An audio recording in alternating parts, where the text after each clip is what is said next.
Hi, this is Joseph Tanya from goodmonday.com. We're still working through the list here on the top 10 organizational unresolved issues highlighted by authors Roger Connors, Tom Smith, and Craig Hickman.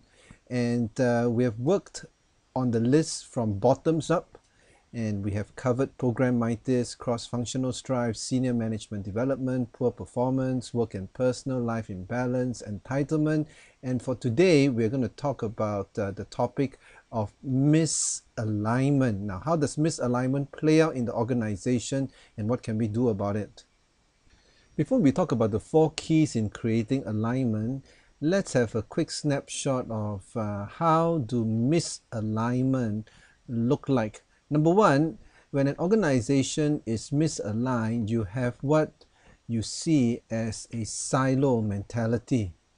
Now, a silo mentality doesn't mean people do not achieve. On the contrary, they do achieve, but they achieve according to their silo goals or objectives. And the interesting thing is, as each department or each team just focus on achieving their own silo goals, they might miss the big picture altogether. You know that it's very possible to be successful as a department and yet fail as a company. Now, that's misalignment. Another symptom of misalignment is the wait and see attitude. In the wait and see attitude, people have the attitude of saying, let's not rock the boat, let's wait and see, let's see how this turns out, let's wait for somebody else to take the action instead of me. I'm not going to put myself at risk. I'm not going to do anything different. Let's just see what happens.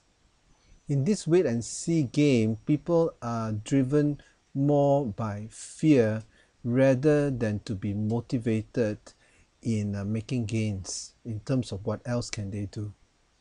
So unless there is clear alignment that help people to step out in good faith and in passion, the other default mode of operation is to shrink back into their own comfort zone out of fear.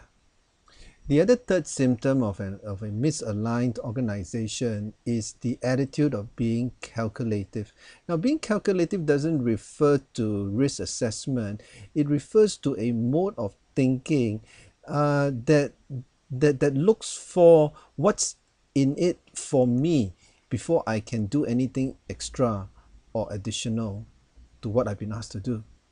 In an organization that is aligned, people have a cause that they can live for.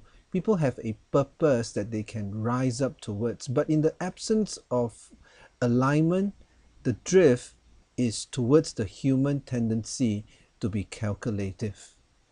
Instead of thinking about the bigger picture, the issue of personal gain becomes paramount.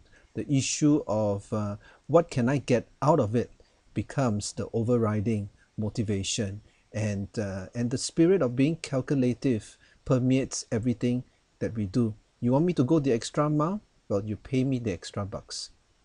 So then, how do we really create alignment? It's creating alignment as simple as just setting a big, hairy, and audacious goal. Is it just in coming up with a mantra for the whole organization? Well, it involves something a little bit more. It involves leadership. Here are the 4 steps of leadership towards creating alignment.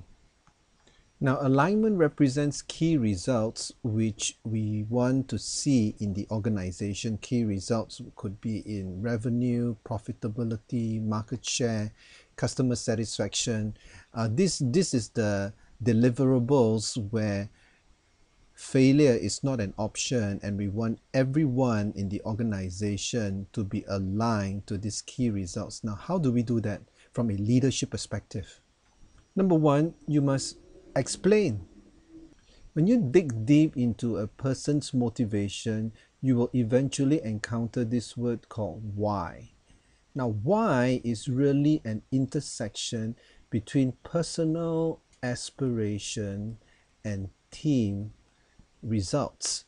So as a leader, you can go and preach the team results and team goals till your face turn blue, but if you're not able to link it to personal aspiration and what motivates an individual, you have not really explained your case. You have just communicated your case, you have disseminated your case, but you have not properly explained it, and there's no buy-in. The other leadership action to take in order to create alignment besides explaining is to equip. Now, it's easy to state the key results, it's easy to state the key goals, but if employees and team members are not given the materials and the equipment to be successful, then you create a backlash and you have skepticism and a sense of discouragement leading to poor morale. If all we do is talk about the key results and alignment, but we don't equip our people with the materials and the resources to do it. The third leadership action is to allow for self-expression. In other words, do not micromanage.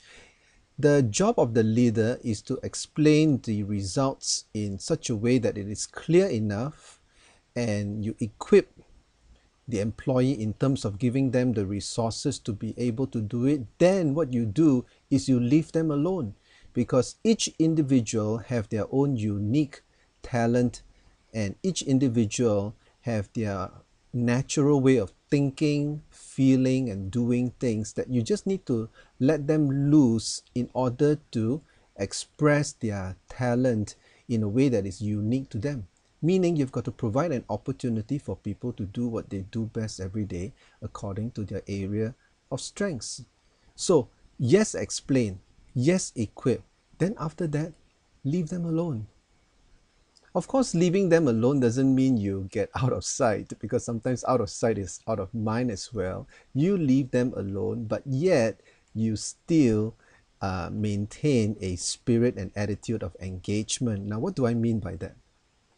Engagement is really about capturing the hearts and minds of your employees. Yes, we let them loose in terms of what they do with their hands, but as they express themselves in their area of strengths with their hands and feet, the wise leader is one who remains in the background looking at ways how he or she can constantly capture the hearts and minds of the employees and team members. And in engaging your team members, you look at ways on how you can recognize them. You look at ways in soliciting candid feedback. And you also help them to grow and develop themselves as an individual. And that leads on to the personal aspiration. And this becomes a forward-feeding cycle. Engage, explain, equip, express, and it becomes the reinforcing leadership habits of an aligned organization. But it starts with you as a leader who is focusing on these 4 key leadership actions. Because unless the managers and the leaders in an organization start taking accountability for the leadership habits of alignment, then you will just have a lot of motivated and energized individuals, but their energy and motivation will be diluted and it will spread all over the place. And individually they may perform, but as an organization we have failed in achieving the key results and we're no longer aligned. This is Joseph Tan here from goodmonday.com. Thanks for watching.